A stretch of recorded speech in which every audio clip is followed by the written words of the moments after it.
Hello, friends of Studio Brule. This is Steve Brule, and it is coffee time, and this is January 1st, 2021. 2020 is behind us now, as you know, and this was a year with many interesting and dangerous and destructive things that went on. I'm going to go over some of that. Welcome to the show, Blatt is here and William O'Neill. First, this has been a tough ending for me in 2020. Started off about 4 or 5 weeks ago with food poisoning that was really bad. It took me 8 days to get over that. And then the week after that, I had to have a skin cancer treatment, removing a basal cell carcinoma on the side of my neck. Turns out that's not very dangerous skin cancer. It's the most common kind. But I do have to watch the sun and keep getting tested or inspected for other of these skin lesions in the future. I have to admit I was never particularly careful about the sun growing up, although I wasn't a sun bather. I certainly did a lot of outdoor sports and got my fair share of burns. But it doesn't look serious, so it's not a concern. Then shortly after that, about a week after that, I started to come down with cold symptoms and ended up with a pretty bad case of coronavirus infection. So I'm going to go over that in this video, because I want to explain to you just what my symptoms were, how it developed, and what I did about it to recover. I'm not 100% recovered just yet. I still have some weakness and a little bit of congestion. I have to cough a little bit, so if the mic goes out, it's probably because I'm not trying not to assault your ears with my cough. So just to recap very briefly on this year, biggest stories of 2020 as I see them, and there may be some wiggle room for what you think are the biggest stories in 2020. But we had the coronavirus, of course, which was used to justify lockdowns that destroyed economies and lives around the world, eliminating our freedom in one fell swoop with almost no resistance. This is an eye-opener that the elite, the super powerful of the world, and of course they're trying to blame this on the coronavirus. It has nothing to do with the coronavirus. These lockdowns, this destruction of the economy, the destruction of lives, the destruction of small businesses, the unprecedented transfer of wealth in human history to the elite, this had nothing to do with the coronavirus. This was all due to the response to the coronavirus, and the response to the coronavirus was all decisions made at the very top of our society around the world. The elite pushed for and achieved lockdowns that destroyed the economy for regular people and more than doubled in many cases their own wealth. The biggest transfer of wealth and power in human history in such a short period of time. That's a huge story, and it bears looking into quite deeply. We saw criminals funded, encouraged, and celebrated by the left. That's the Democrat Party, especially in the U.S., the left. Celebrating criminals, funding criminals, and encouraging criminals. All of that related to the U.S. election, which was stolen. There is absolutely no possible way that this election was not stolen. The evidence is overwhelming, and in face of overwhelming evidence, the regular criminal media stands up and just keeps saying, there's no evidence. It doesn't matter how much. You remember the Harry Potter scene where the envelopes keep flying in to Harry Potter's residence, needing him to get out of there and back to his school. This, and all of it buried and pushed away. This is what's going on. This is a massive gaslighting of our entire society globally, or rather in the U.S., and that particular one is in the U.S. But as evidence piles in, incontrovertible video evidence, incontrovertible physical evidence, thousands upon thousands of affidavits, and yet the mainstream media not only refuses to cover it, but just looks the public straight in the eye and say, that Trump's claiming a stolen election without any evidence. This is incredible. It's incredible the amount of gaslighting going on. All these events of 2020 need to be taken together to be understood fully. That this is a massive global coup by the elites to massively increase their power and control over the entire planet. It is the largest transfer of wealth in human history, and all of their actions, all of these despicable actions of 2020 were all under the control of the extreme elites of our society. It was decision making that caused all of this. Not any accident, not any virus, not any grassroots movements. It was all deliberate acts of terror on the part of the elites. And it looks like they have the upper hand right now. So we have to monitor this situation, and there are still people holding out that there will be a uprising against this election results. I hope there is. I don't know which way it's going to go, to be honest. There's just too much confusing information as to what power there is left in the hands of Trump and in the hands of those investigating this fraudulent stolen election. So, with no further ado, I want to get to my symptoms and how I kind of come down with this coronavirus, which was, I have to say, much nastier than I thought it might be. It was a fairly gradual onset of symptoms. I would say it started, excuse me, it started about a week before.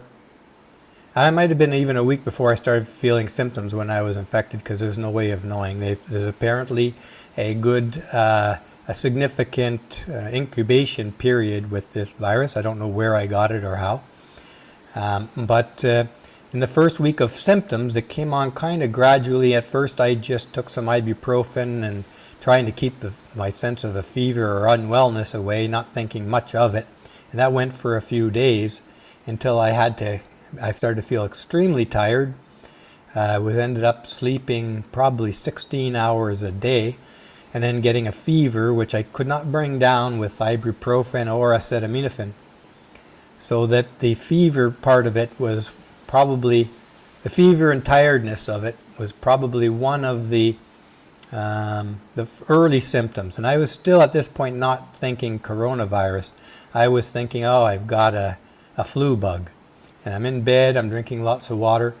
I was feeling nauseous, so I taking these travel tabs for nausea. And just basic ibuprofen and acetaminophen. At one point I was taking both at the same time, trying to bring the fever down. I had a very, very dry mouth. I was drinking about 6 liters of water a day. And I had absolutely no appetite once the symptoms kind of set in. I would say this is between 5 and 10 days after infection. I had to force myself to eat, knowing that my body needed some strength and nutrition to help combat this thing, whatever it was. At this point, I wasn't thinking coronavirus again. I had to, by the end of the week, though, the end of that first week with significant symptoms, everything started to taste and smell horrible. That's the only way I can say it. I couldn't stomach the taste or smell of everything. I couldn't take a coffee. Even a chicken soup that had a little bit of salt in it tasted like it was seawater salty. The bread I normally eat tasted overwhelmingly bitter. At the end, then I came to where I could only eat really bland foods. So I didn't make it, but my girlfriend here made me very bland potato salad with just potatoes, some cooked carrots, and a hard-boiled egg in it. No salt, no pepper, no nothing. I could eat that, and that helped quite a lot. And some chicken soup, but with no spices again, nothing in it. No salt, no pepper, no spices. And the only thing that actually, none of these things tasted good to me. I just had to force it down. But the only thing that did taste good was apple juice and orange juice. So I drank a fair bit of apple juice and orange juice. And then at night, the nights were difficult because I couldn't keep the fever down, and I would have heavy sweating, soaking the bed, soaking my t-shirt. I'd go through 2 pillows soaking wet in the night. I'd flip it over in the night, and my head sweat would soak the other side, and I'd get another pillow and do the same thing over again. Finally, I was just using towels instead of t-shirts just to mop up the sweat as it came out. So at some point, I think about the end of the first week with symptoms, I twigged to thinking, well, maybe this is stronger than a regular flu. So I started taking the hydroxyquinone with the vitamin C and zinc combination. I was reluctant to start because I was reluctant to admit that it might be this coronavirus. But not being able to keep the fever down was a big problem. And by the 10th day or so, I couldn't take it anymore. Some of the temperature things was that if I felt slightly cold, I'd go into 30-40 minutes of a whole body shivering. And if I even got slightly warm, I'd be into heavy sweating and feeling very miserable, very weak. So I had to monitor that and adjust to it before I started any of these extremes. So it was a process of taking the blankets off in the AC and then covering up if you feel too cold right away to prevent shivering. But what really got to me is that the lungs. When the lungs, I noticed it got to the point where just getting out of bed and going to the bathroom caused me to breathe quite significantly. So I was able to breathe freely. There wasn't a congestion, but the lungs just didn't. There was something obviously wrong. I couldn't. Just walking 15-20 feet to the bathroom was a cause for fairly heavy breathing, and that's when I decided I needed to get a doctor, go to the hospital, get some tests. And that was a miserable process because at this point I was feeling so miserable, really miserable. But the lung test and x-rays showed my lungs were badly affected. And when the technician saw it, they sent it immediately to the doctor. The doctor said I should check into the hospital ward for hospitalization for the lungs, particularly the lungs. With this virus, the lungs are the big problem. They're what generally kills you. So we went to all the private clinics in town here, Puerto Plata. There was no beds. There was no bed for coronavirus patients, I think, mostly. The only one taking patients for coronavirus was the public general hospital. So we went there, and at this point I'm feeling like I'm just about ready to collapse on the floor. Excuse me. But when we got in there and I saw the hospital, the public hospital here is a bit crowded, but mostly dirty, and it didn't give me any confidence. I even went to go to the bathroom and it was too dirty to use. In the end, we talked about it, and I think if I check in here, I'd probably catch some other illness and come out in a box, even if it's not due to coronavirus. So I opted not to go check in and to ride it out at home. And with the back of our heads, we knew there's a very good hospital in Santiago, about an hour and a half's drive away. If push came to shove, we'd get down there. I'd try to get down there and get checked in at a good, modern, safer hospital. But I got all the drugs here. I'm going to just list them out so that you know what I did. I'm not saying this is the only way to get through this, but it's the way that I got through this.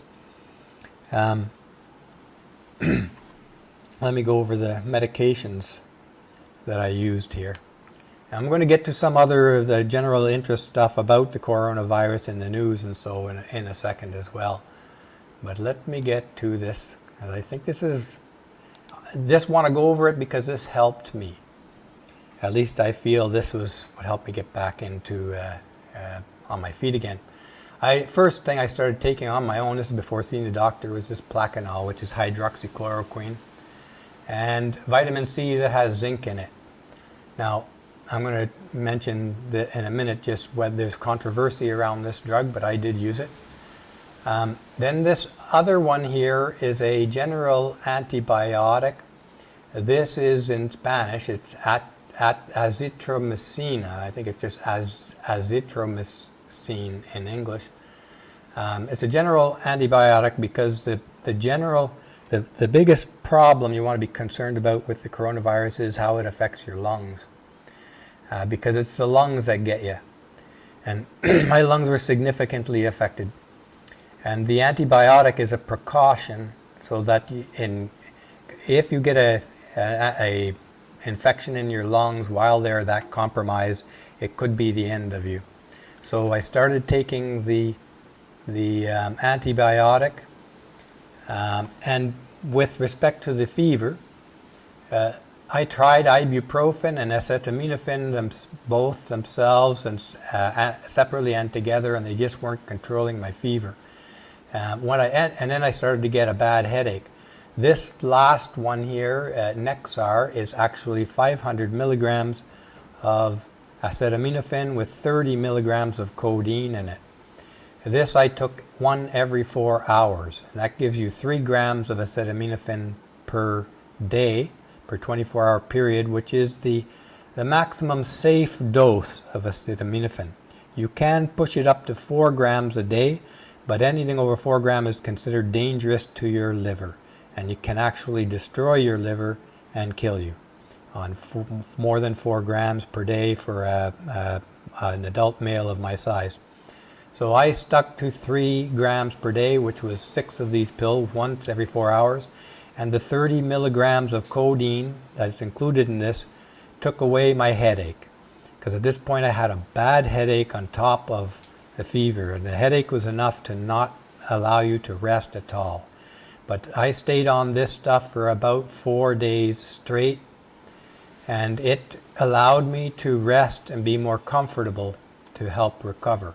So I highly recommend that. It's the only thing that brought my fever down, kept it under control, and took away the headache altogether. When I say took away the headache, it completely took away a really bad headache that was accompanying this. Okay, so having said the hydroxyquinone, I have to let everybody know here that there are a lot of reports out here saying that hydroxyquinone is not recommended for COVID-19. Now, there's a lot of confusion around this, but there appears to be some studies, and I can't comment on the quality of the studies or any of that, but there are studies that saying that doesn't have any effect. But on the other side, this is a drug with almost no risk to using it. It's safe and proven safe for 60, 70 years of heavy use for other issues like malaria and lupus. So I continued to take it throughout this treatment period. One anecdote that I've read several times is that the place in the world with the lowest incidence of coronavirus is Africa. And it just happens to be the place in the world where they use a lot of hydroxychloroquine for chloroquine for treatment of malaria. They use it 2 pills a day for malaria, active malaria, and a lot of people in Africa use it 2 pills once a week as a prophylactic for malaria. And what I'm understanding is that the incidence of coronavirus in Africa is very low. Now that's not proof, that's correlational evidence. It's not proof of anything. I'm only saying this just to alert you that there are reports in the medical community that this drug does not do anything. I am not certain, but I don't see a problem with taking it, so I took it. I think I took my last one yesterday for a 10-day treatment, 1 pill a day. Just excuse me here. Okay, let's go on to the next here. This is the next part of the treatment, and this is very important. This is guaifenesin. This is a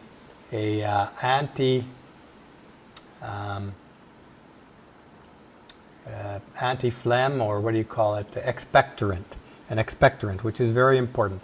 The focus of treatment for the coronavirus is, one, keep your immune system in good shape, try to get rest, stay well hydrated, protect yourself from an infection with a antibiotic, and keep the lungs as clean and clear as possible.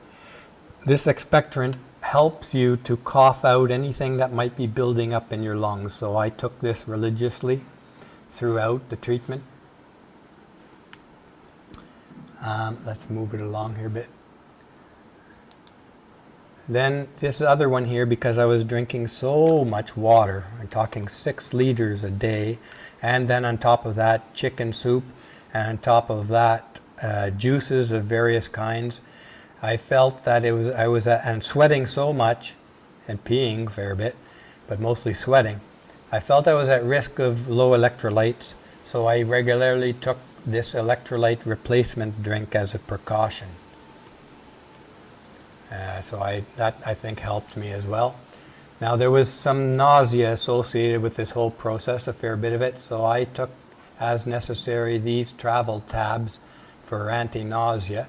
This is a generic brand here. The active chemical is dimenhydrinate. This is a common over-the-counter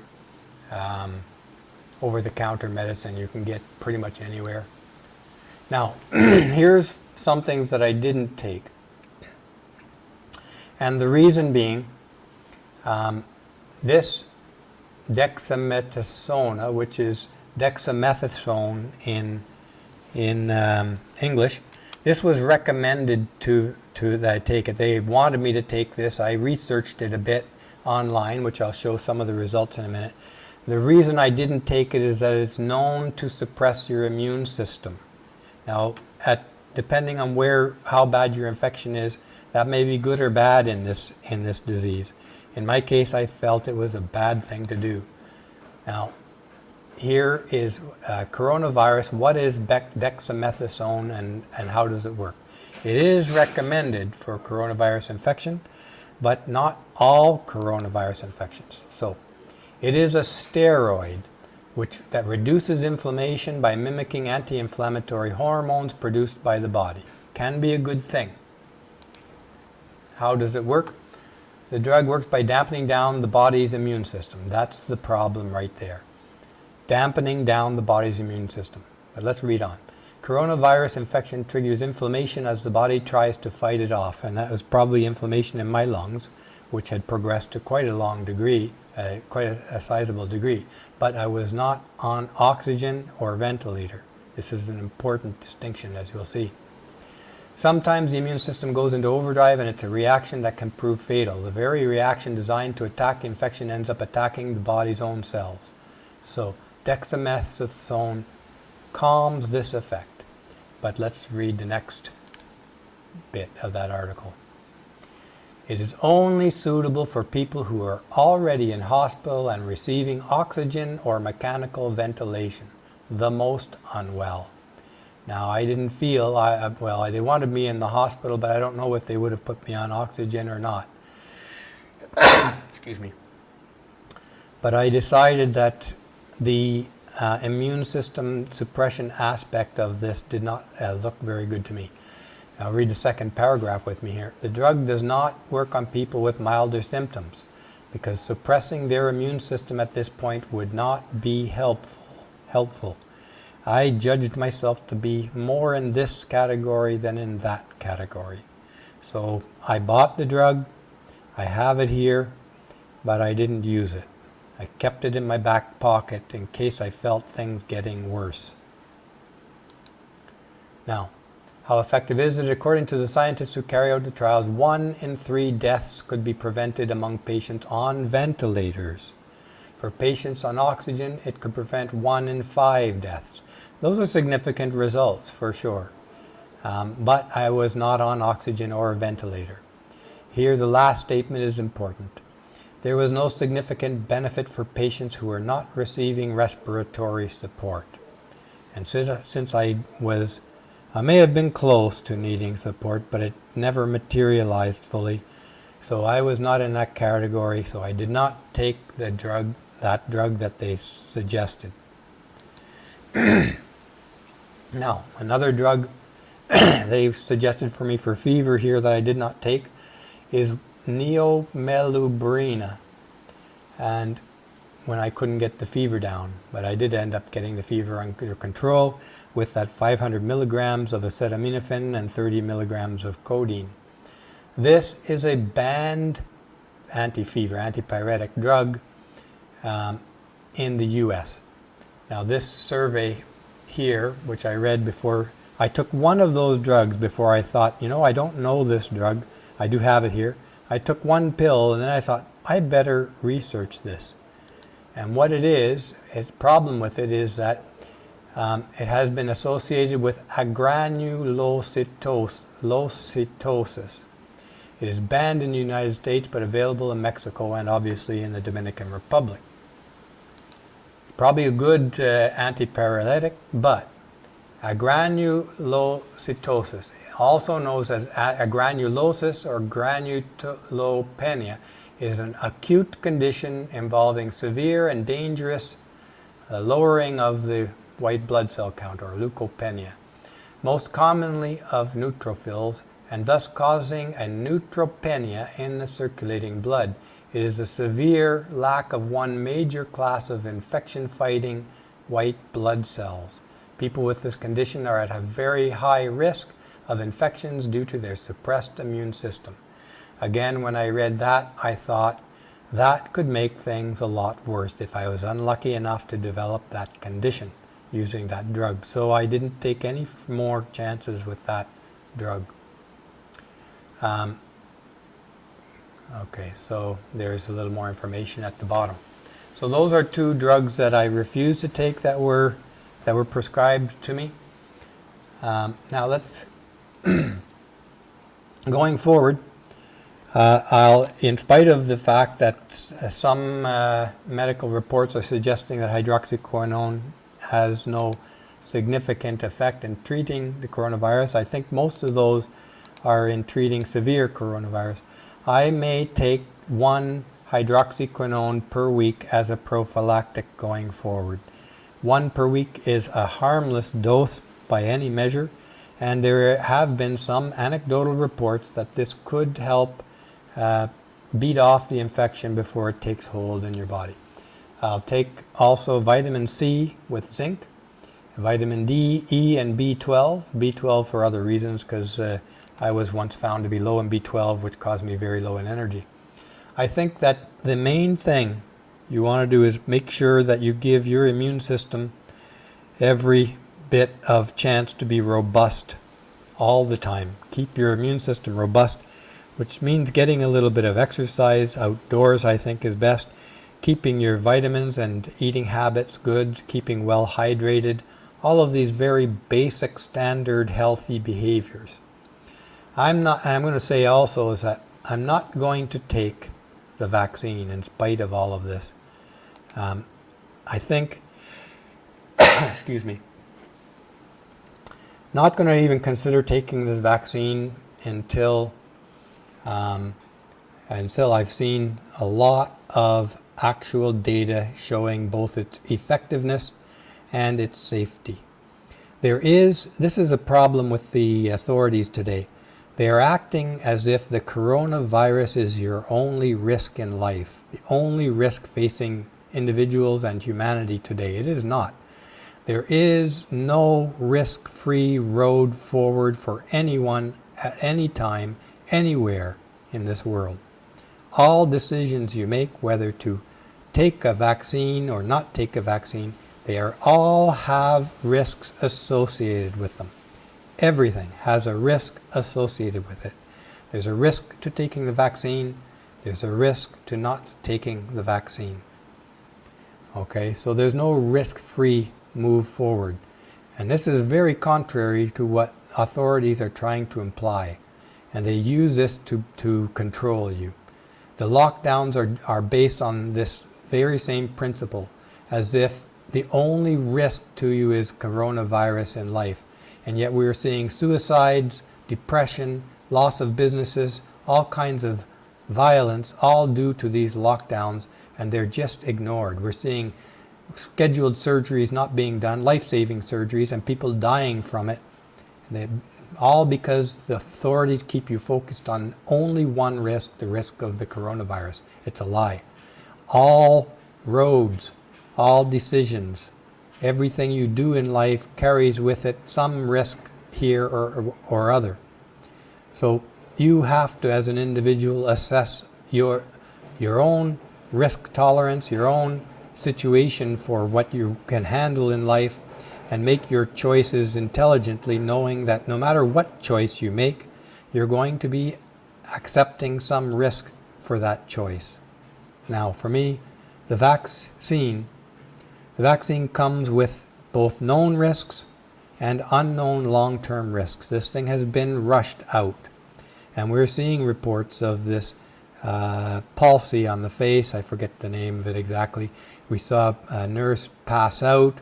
We see authorities faking getting the virus, getting the vaccine, faking it, obvious fakes, in all kinds of situations. I've seen the videos of this.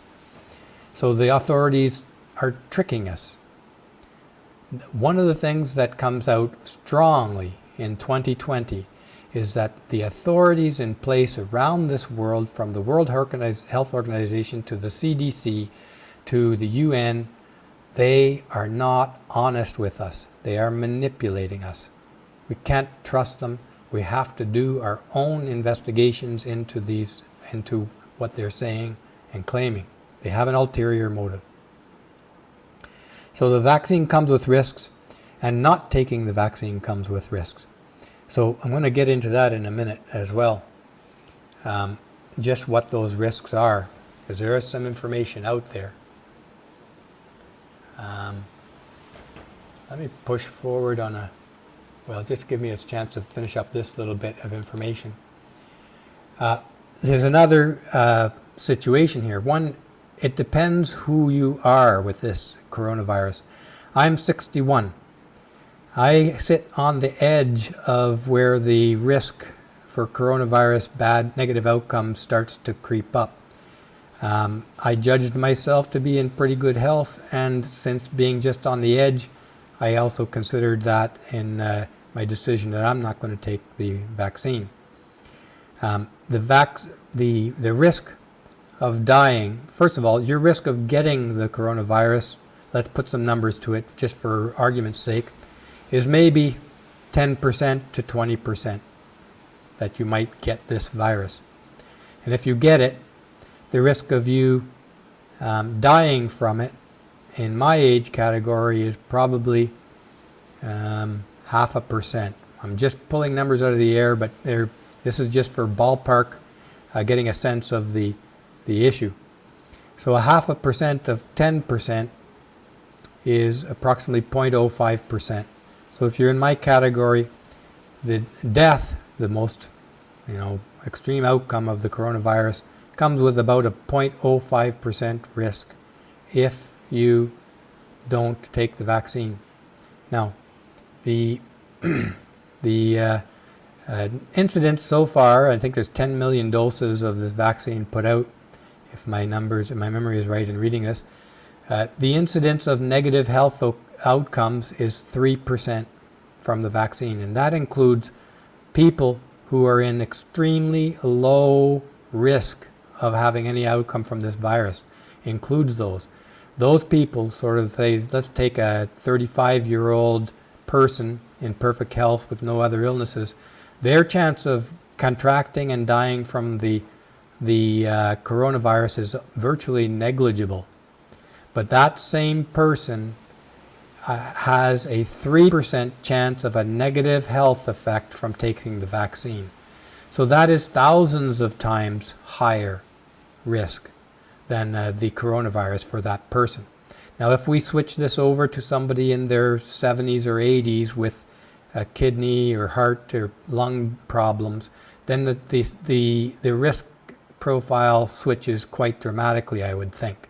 I didn't calculate it out or even estimate it, but I'm going to say that somebody in that category probably is better off taking the vaccine and taking the risk of a negative outcome from the vaccine, because in their case, the risk of dying is actually quite significant.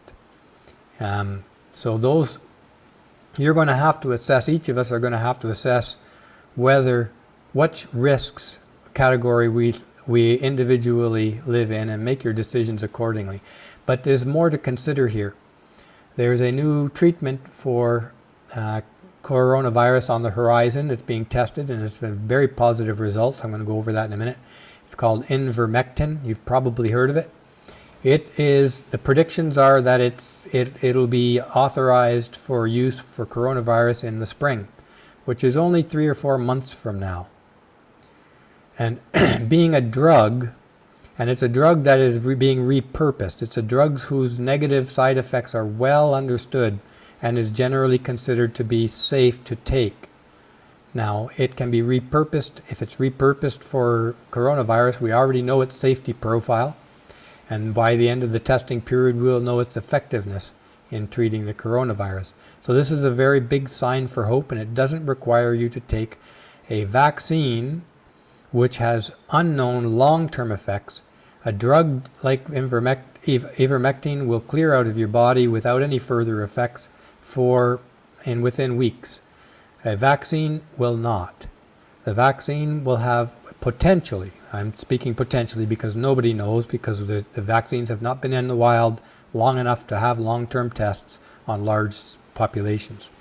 But it potentially could have, let's just say it's unknown long-term effects. So that's a risk. It's a big risk factor, in fact. Now, there's also multiple other vaccines under investigation as we speak. I think probably half a dozen or so. And their relative effectiveness and relative safety is yet to be determined. So I think that each one of us, it behooves us to look at your individual situation and your individual risk tolerance profile, and don't get fooled into thinking that the coronavirus is the only or even the biggest risk that you have to consider in this life or at this time in our culture. You have to consider the vaccine risks. We should be considering, which we're not, but it's very serious, the lockdown risks, the risks to mental health, the economic risks and the fallout of losing your business and your job. These are huge risks which the authorities are telling us, urging us to completely ignore. This is unacceptable. The experience of 2020, if nothing else, should make us extraordinarily skeptical and critical of all of those in power. All of them. They are acting with a single voice. Who is the conductor of those voices? Well, it's the super wealthy elite of the world. And what has been the result for them?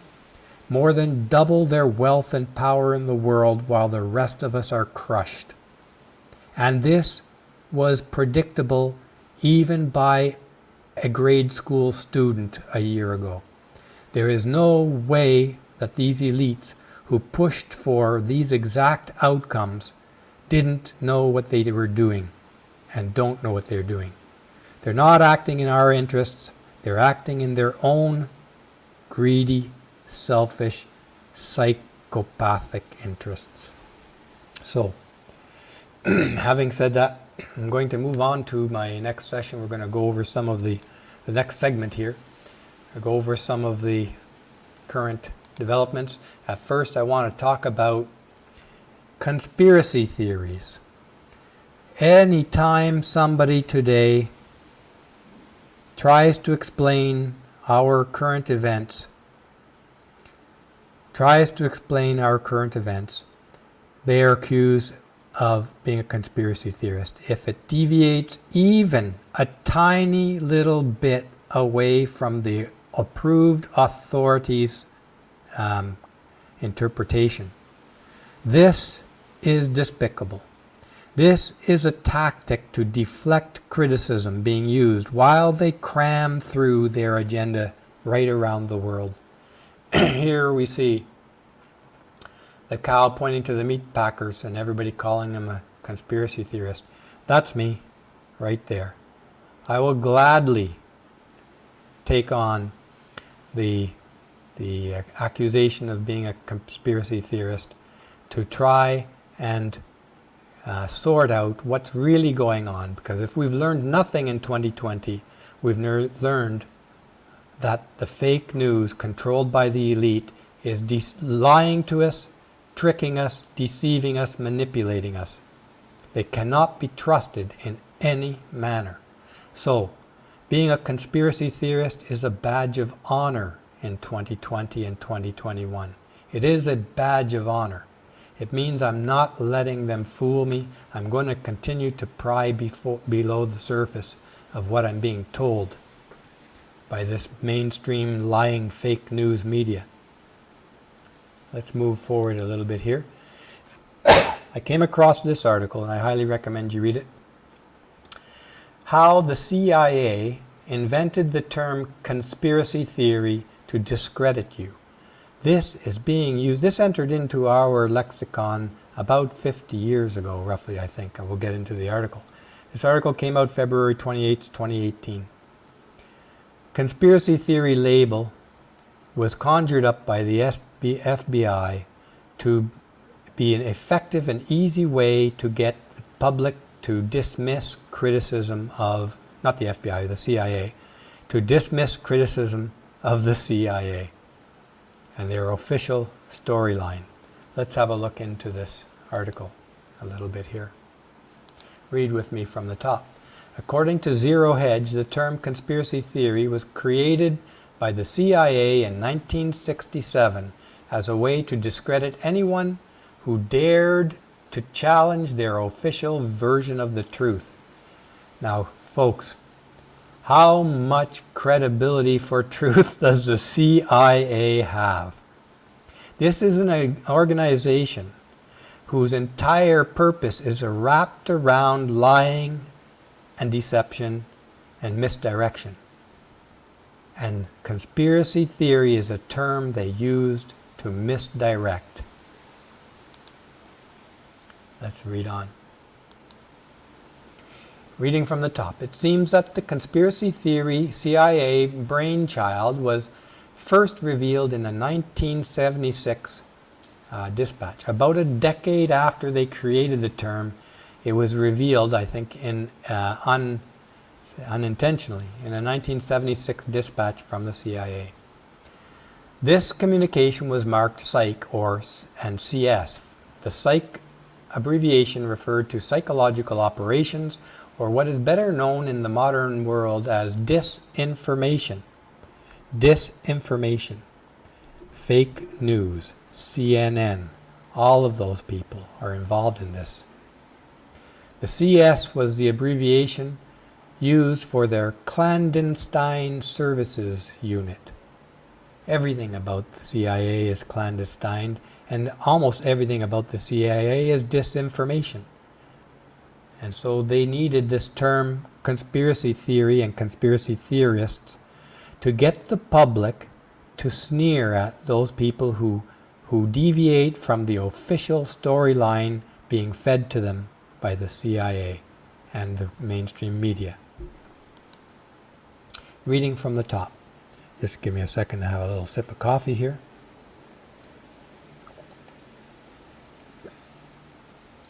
So, why was a dispatch sent out? According to Zero Hedge, it was generated in response to a Freedom of Information Act requested by the New York Times in 1976.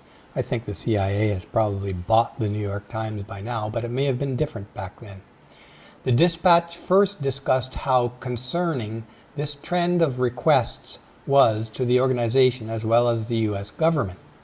The missive went on to explain the purpose of the dispatch, which was to provide material countering and discrediting the claims of the conspiracy theorists, so as to inhibit the circulation of such claims in other countries. Well, now it's also to inhibit the circulation of such claims in our own countries, because they are not interested in our benefit. They are not. They are working for the elite. The CIA does not work for the American people. It works, like everybody else, for those who pay their bills, which are the elite. So there you have it, folks. The entire purpose of this misinformation is to discredit anybody who starts to reveal the truth about the lies being perpetrated in the mainstream media and being created by the CIA. So in other words, being a conspiracy theorist is a badge of honor. It should be considered a badge of honor. We are living in incredible times when the powerful elite are being revealed for who they are. Folks, let's not forget this. What is going on right now, and they are fighting us tooth and nail, trying to label us as crackpots, using fact checkers and Facebook and Twitter and banning anything that undermines their narrative. We are living through incredible times when accessible to us are the lies, the manipulation, the brutal cruelty of the elite in trying to take over and control the world. Don't give up. Be a conspiracy theorist. Let the accusations of you being crazy crackpot roll off your back like water off a duck's back.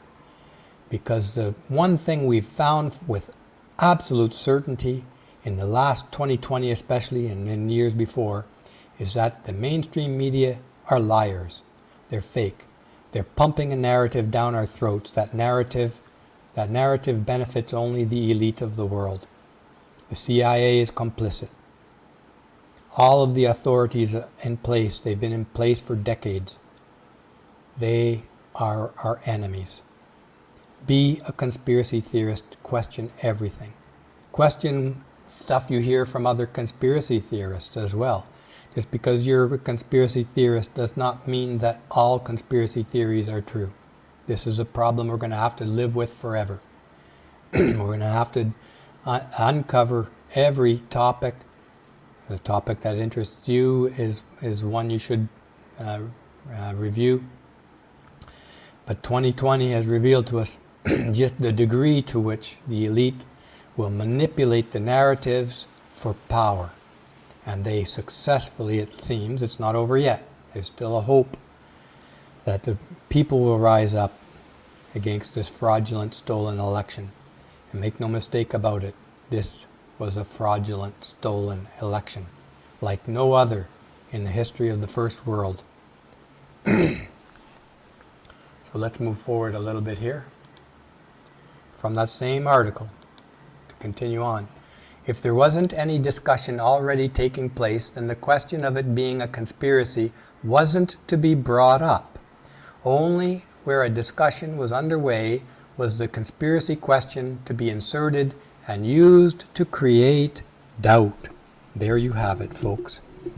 The CIA, the mainstream media, they only get involved when there is a widespread discussion going on in our culture on that topic, and only if the topic is important to their power, important to their narrative. And what do we see with the stolen election? We see mountains upon mountains of evidence, and then the mainstream media and the usual characters, thieves, criminals in power get up in front of TV and they will say without blinking that there's no evidence of election fraud. They are gaslighting us. They are doing everything in their power to cast anyone who questions their authority as a quackpot conspiracy theorist. We got to reject that. We cannot trust the media to do journalism. They aren't doing it. They are all fully on board promoting the narrative of the elite. There are very few who have stepped outside of that control. In Canada, the main one is Rebel News. They are fearlessly digging up the dirt and putting it out. They are one of the few, if not only, true journalist organizations left in Canada. All of the rest of them, they're bought and paid for by the Canadian government, which is another story for another day. Let's carry on here. And here we go.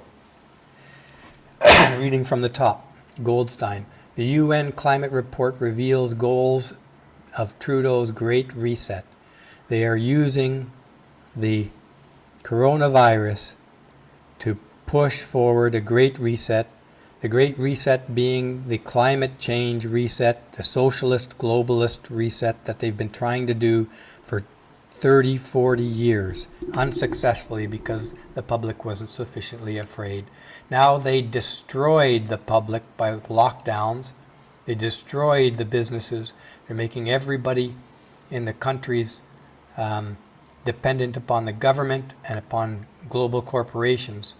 And they intend to ramrod this reset through. Reading from the top. Conservative MP, this is in Canada, MP Pierre Poilievre was falsely condemned recently for trading in conspiracy theories. What did we just talk about? His accusers were liberals and liberal media who misrepresented what the Great Reset of society, advocated by Prime Minister Trudeau, who's trying to buy his way into the elite circles in the globalist movement. He advocated by the Prime Minister Trudeau the World Economic Forum and the United Nations, where it's called the 2030 Agenda for Sustainable Development. They misrepresented what this means. And it's exactly what Trudeau is trying to put into Canada. He's a good lapdog for the globalists. Trudeau has sold out Canada. He's nothing but a globalist lapdog. It means what Poilievre said it means. Global elites using the COVID-19 pandemic and recession to fundamentally reshape society, reduce economic freedom, and transfer wealth from the developed to the developing world. It's not a conspiracy, it's in the open. It's their exact words in the World Economic Forum. It's almost verbatim what Trudeau said at the World Economic Forum. This is an excuse to transfer power to the elite. They say here to the developing world. That's not really true. The developing world is under the control of the elite. The transfer of power is to the elite to control the developing world and the world itself.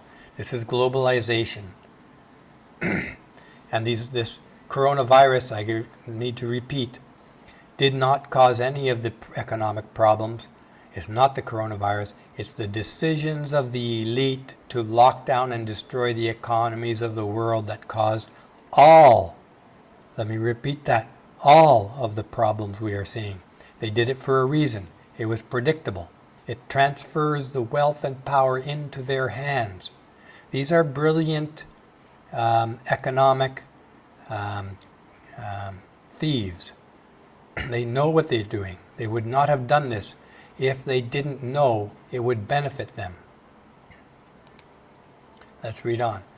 It's not a plot for global dictatorship, actually it is. They just don't want to admit it in this particular article. It's a globalist plan to convince people living in democracies in the developed world to accept a lower standard of living and what reducing industrial greenhouse gases emissions actually means to, we're told, save the planet from catastrophic global warming. But they neglect to say in this article is that the transfer of wealth to the developing world is not going to benefit, and it's not for the benefit of the people in the developing world. It's for the benefit of the elite who control the resources and industries in those developing worlds. That is who's going to really benefit. It is a transfer of wealth and power to the elite who already control the resources of the developing world. This is critically important. There is no humanitarian motive for transferring wealth to the developing world. That's a myth. That's a lie to sell it to you. The entire developing world is under the control of the super powerful elite already. Any transfer to the developing world will only benefit and transfer power to the elite who own everything there. This is clear.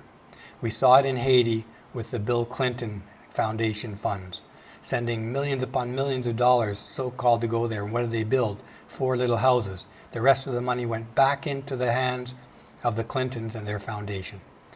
This one is 1,000 times bigger. This is a global example of that same process that they're pushing for. So although this article is interesting in one way, they did not nearly go far enough in explaining what's going on. Here, this is the American Institute for Economic Research, quoting Bill Gates' wife, Melinda Gates. Okay, now tell me, you can't convince me that these people don't talk about this stuff every day, all day. This is their life, controlling the world. And here Melinda Gates says, we hadn't really thought through the economic impacts. How stupid does she think we are to think that she didn't think through the economic impacts of a global shutdown? No. Is Bill Gates that stupid? Is anybody in her circle that stupid? Is she deaf that she never listens or has a conversation with anybody in that elite circle at all? Economic impact is the center of their lives. Everything they discuss is around economic impact. And she wants to tell us and to get us to believe that they didn't foresee the economic impacts of their decision. The elite circle made these decisions to shut down the economies of the world, and they didn't think through the economic impacts. That is another gaslighting, bald-faced lie from a psychopathic liar bent on controlling the world. This is December 9th, 2020. Let's read a little bit of this. It's very revealing. In a wide-ranging interview in the New York Times, Melinda Gates made the following remarkable statement. What did surprise us is we hadn't really thought through the economic impacts. A cynic might observe that one is disinclined to think much about matters that do not affect one personally, but they do affect her personally. Her economic impact on her and Bill Gates and their foundations is enormous. There is not a snowball's chance on the sun that they did not think through that economic impact. And who does she mean by we exactly? Does she intend to us to believe that the entire circle of elite powerful people, none of them thought or talked about the economic impacts of shutting down every economy in the world? Do they take us to be all blocks of wood? Yes, they do. They think of us as dumb mules' slaves. And unfortunately, she's right in a lot of ways. Us, the people, we the people need to wake up. There are far too many dumb blocks of wood among us who will push the narrative on the behalf of the elite, never suspecting, never criticizing anything. Let's read on. It's a maddening statement, to be sure, as if economics is somehow a peripheral concern to the rest of human life and public health. The larger, just that statement alone. These people at the very top of our society have the gall to say they didn't think through the economic impact. The ability of these people to lie is incredible. I repeat that. These elite have a limitless ability to look you in the eye and lie without blinking. They are psychopathic liars who have no compunction to destroy half of humanity on the earth, and they will sleep like babies, knowing that they did it on purpose. In fact, they will sleep happily as they see their portfolio value double and triple. It doesn't matter how many millions or billions of people's lives are destroyed as a result of it. They know that. For them, that is completely unimportant. Let's read on. Melinda, together with her husband Bill, have been the major funding source for pro-lockdown efforts around the world, giving $500 million since the pandemic began, but also funding a huge range of academic departments, labs, and media venues for many years, during which time they have both sounded the alarm in every possible interview about the coming pathogen. And yet she's going to tell us they didn't think through the economic impact. They funded, this is so important part here, Melinda, together with her husband Bill, have been the major funding source for pro-lockdown efforts. They've been lobbying for lockdowns for a long time throughout this. And so have the other elites. They've been lobbying for these lockdowns. And these people never lobby for anything that doesn't benefit them. This benefits them enormously. This is a coup. It is a coup to massively increase their power and financial wealth, their control of the entire planet. These people are enemies of humanity.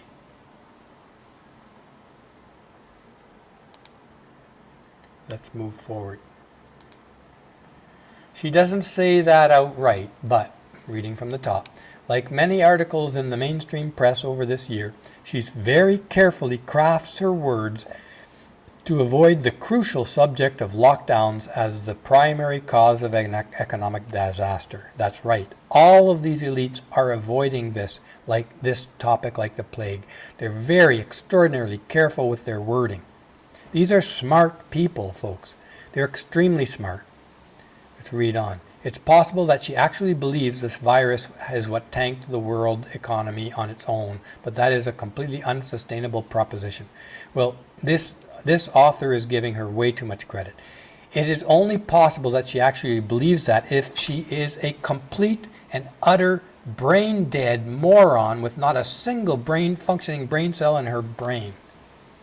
To suggest that she might actually believe the coronavirus caused the economic problems of the world is absolutely absurd. This woman cannot possibly be that stupid.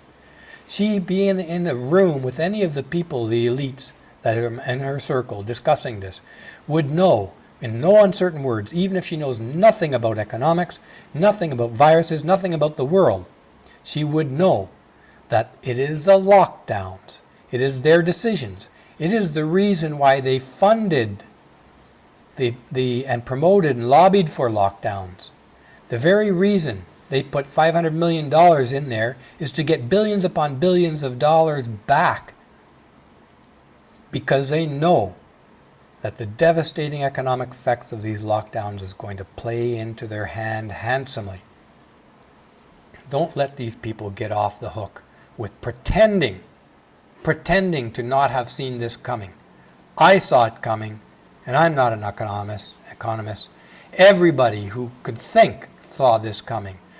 Who in the world can say that locking down, that you can't predict that locking down and shutting down business is going to destroy economies around the world? That's absolutely absurd. That's like saying taking an axe to my hand is not what caused my hand to be cut off. It is.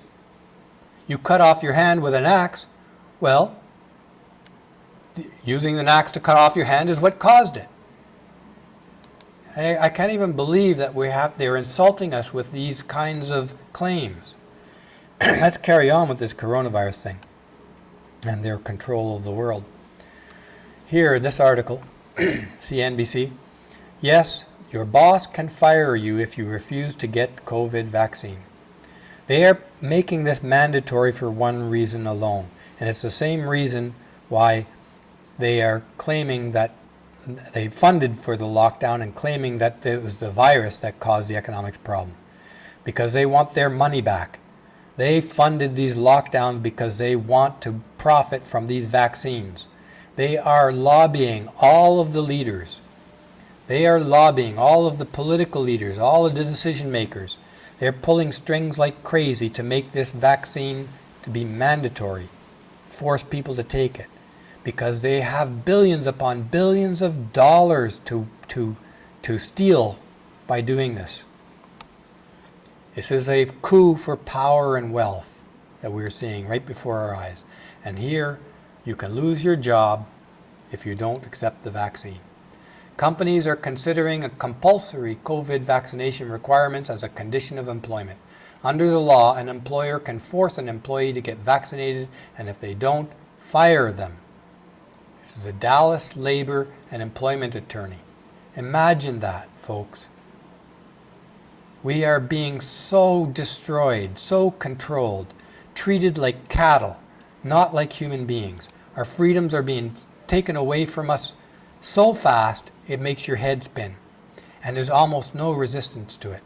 We all have to stop being dumb blocks of wood. We have to stop being mules led to the slaughter or put on our treadmill just for the benefit of the elites.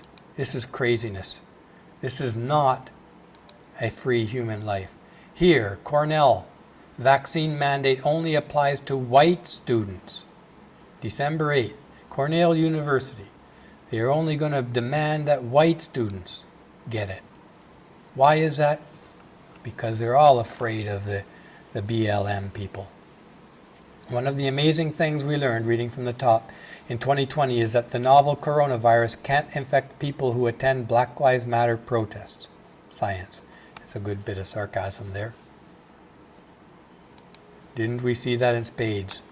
The elite were funding all those protests. The elites were funding the criminals, the riots.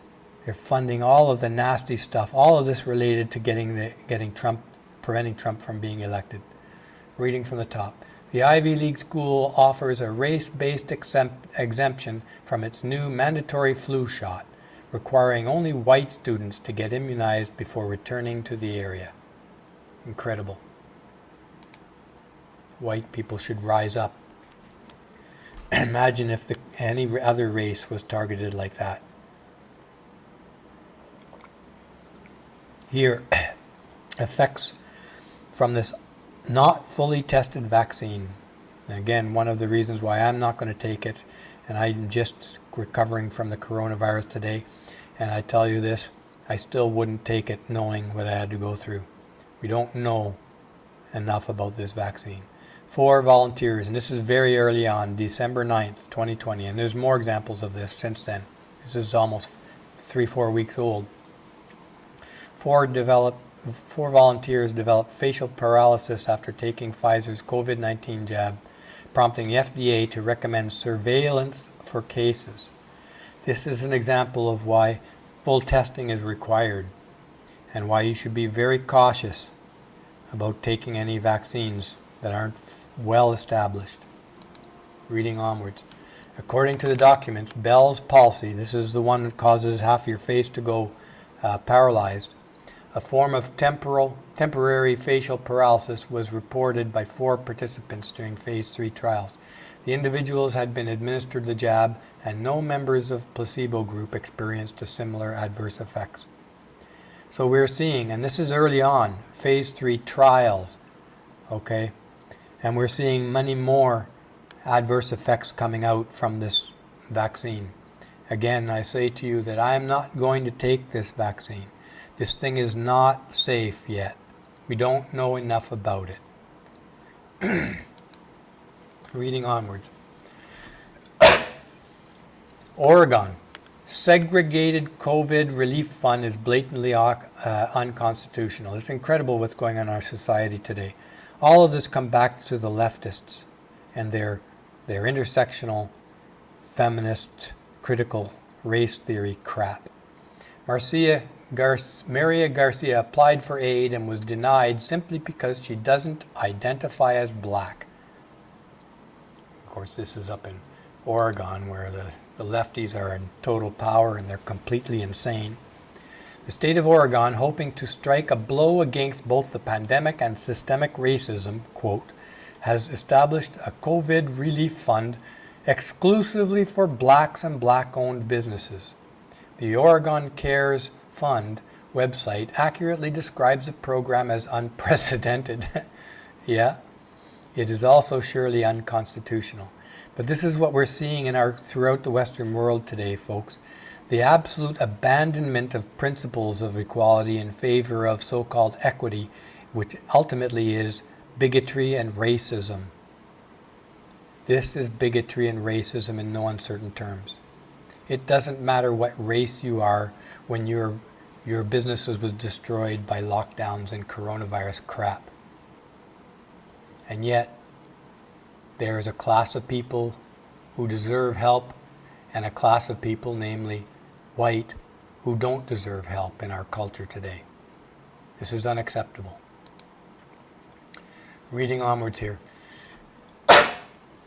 This ACIP COVID-19 vaccines work group, anaphylaxis following the mRNA COVID-19 vaccine receipt. I think this is the Pfizer one, the Pfizer vaccine that we're seeing today.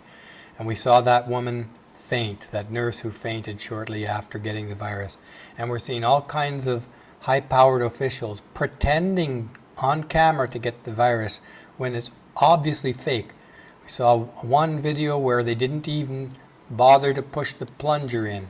The plunger was already depressed and they just pressed the empty syringe against the skin of the guy and then fiddled around a minute, making a couple of movements with their hand, and then pulled it away, quickly hiding it. This trickery, it's unprecedented levels of trickery going on in our culture today. Call me a conspiracy theorist, I don't care. But I'm not accepting the narrative when there's so much evidence that it's all a scam. The virus is not a scam, it's a real virus with real effects, real health effects. But the use of it by the elites is a scam. The trickery, the selling of an unsafe vaccine to billions of people for money, huge money. The fact that the likes of Bill Gates and his foundation and other elites were funding huge amounts of money to promote lockdowns of the economies around the world. These people control a lot of levers and pull a lot of strings, and they're not doing it for our benefit. We are being tricked massively. Our freedoms are being destroyed and taken away daily. It's time we rise up against this stuff. Let's read forward here. Here, this is actually from a CDC report. This isn't the main reason for the report. It's about anaphylaxis of that vaccine. But here is what's very, very significant. Let's keep in mind, folks, before I talk about this graph, and the links again are in the description. The risk of a bad outcome, really bad outcome, for a healthy person with coronavirus is almost nothing. It's a non-event for healthy young people. As you get over 60 in my category, the risks go up, and they go up pretty fast. So that's a different story. But if we calculate the overall death risk for the whole population of the coronavirus, the whole population, it's extremely small. Extremely, extremely small. Now, it's tragic for older people who die from this. And I have to say, in my own experience, the coronavirus was really, really rough to get through. But this doesn't change the statistics. Your chances of overall, across the population, from old to young and sick to healthy, of dying from the coronavirus, all taken together, is very low. Now, this graph shows us what your health impacts so far, and I think this was done about 2 weeks ago, almost 2 weeks ago, after quite a few millions of, this is after 112,000 recorded first doses, and this is reported by the CDC. Look at this second line here. This is very, very important. Health impact events. These are health impact events directly related to taking the vaccine.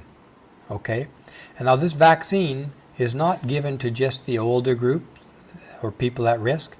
This vaccine is given to healthy people in their prime, are included in it. There is no segregated population here. So this is across the population, of most of whom are young, healthy, strong people. Okay? The health impact, over 3,000 people had a negative health impact out of 112,000. That is, roughly speaking, maybe a little bit under, 3%. 3% adverse health effects from taking the vaccine out of the first 100 and something thousand. 3%. That is only the immediate immediate adverse health effects.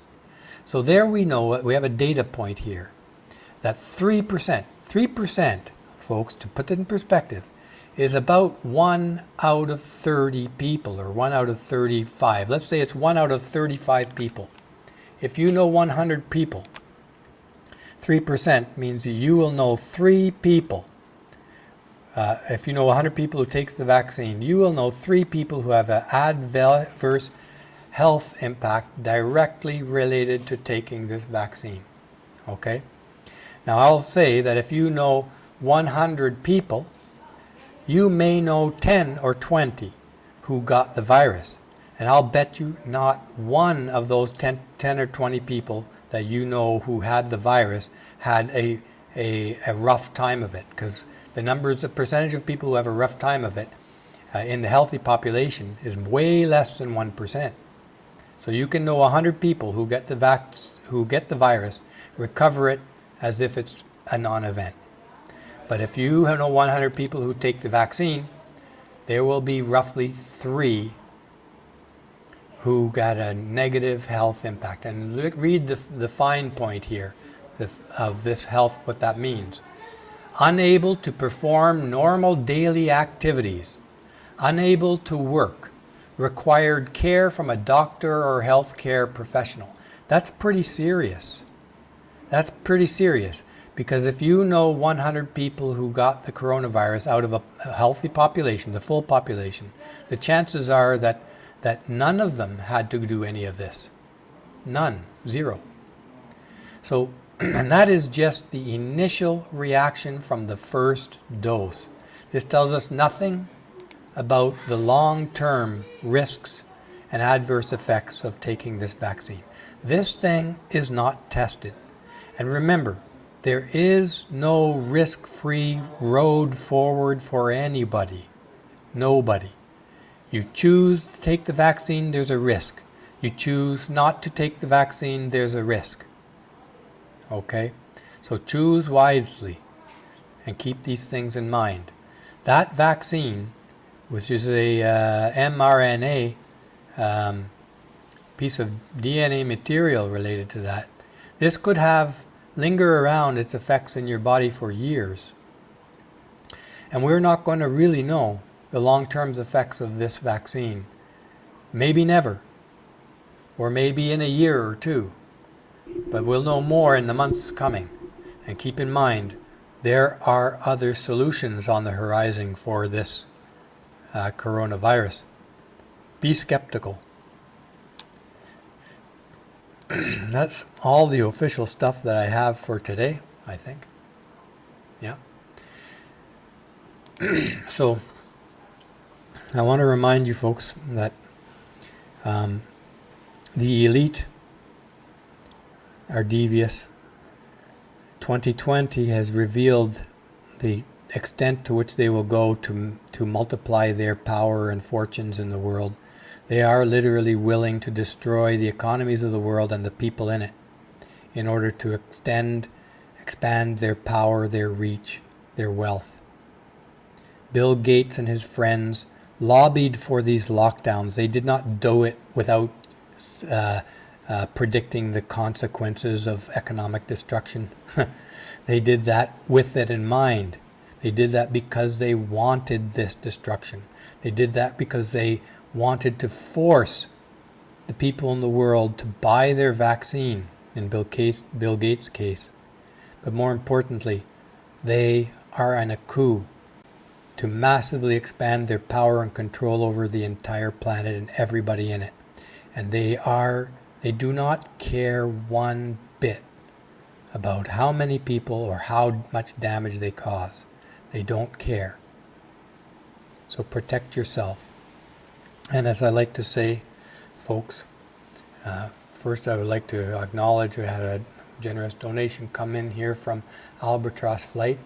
Did they test the vaccine on chimps or animals before putting it out to the public? Don't vaccines take way longer to make official?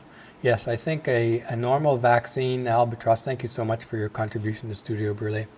I think the normal vaccines, flu vaccines, which are better understood than something like the coronavirus vaccine.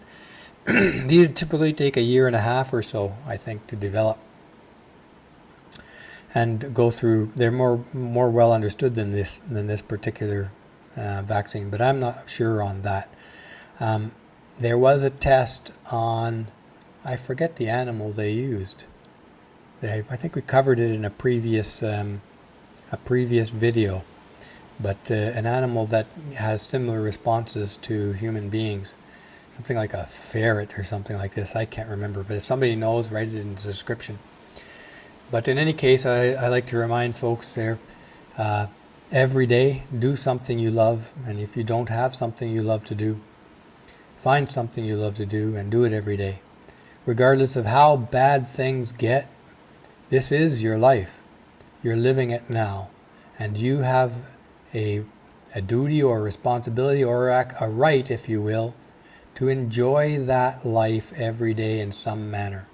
I previously said that for me, that means learning the piano. I have a little electronic piano here, which I practice almost on a daily basis. Not while I was sick, but almost on a daily basis. And I have my motorcycle. It's just a cheap Chinese motorcycle for less than $2,000 US, brand new here in the Dominican Republic. But I get immense joy just out of going for a ride. It's this incredibly great sense of freedom. Just to ride down the road, clear my mind, and see beautiful scenery. I use it for everyday transportation as well. But that's just two examples that I suggest that you find something you love to do. It can be reading. I love watching movies too. Going for a walk, if that's your thing. I enjoy going for walks too. But don't forget to just do something you love to do just because you love to do it every day. And with that, I hope to be back on a regular basis now that I'm feeling stronger and recovering from this coronavirus. I do want to go over some of the other more important things that have happened in 2020 and what they mean to us. And I touched on some of them today, as well as maybe in more detail later, about the stolen election and the global coup that the elites are taking underway right now. But in any case, thank you so much for joining me here again on Studio Brûlé. I'm glad to be back, and this is the beginning of 2021.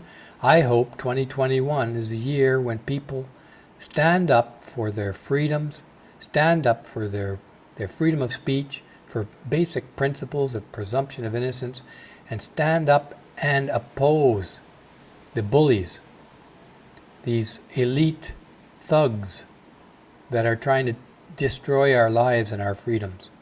Freedom is one of the most important things that we need to protect. So with that, I hope you can join me again tomorrow or later this week. I think I'll be on tomorrow too, for another session with Coffee with Steve. Ciao.